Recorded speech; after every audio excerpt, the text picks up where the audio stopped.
Israel has always hated UNRWA because UNRWA represents a lifeline that prevents them from totally destroying civilian life in Gaza. If it weren't for UNRWA, because of the caged reality of Palestinians, the permanent refugee status of Palestinians in Palestine, Palestinians wouldn't have the healthcare and the education and the housing and the humanitarian assistance and other things that they need. And so that's a threat to Israel's ethno-nationalist plan for the occupied territories. And so they have for years worked to try to attack and discredit, and they've made false charges for years. Now, in this case, I don't know if any of these, there are thousands of UNRWA employees in Gaza because it's the main employer in Gaza. And it includes people who are teachers and doctors and engineers and janitors and drivers and all sorts of people among those thousands. So it's not impossible that some of them, when the escape happened from the cage, that some of them escaped as well.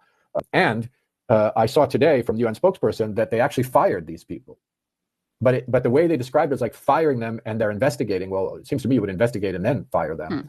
Right. So I don't know if they got some confirmation. But what concerns me about this is that the accusations came from Shin Bet and other Israeli intelligence officials based upon interrogation of suspects that they were holding.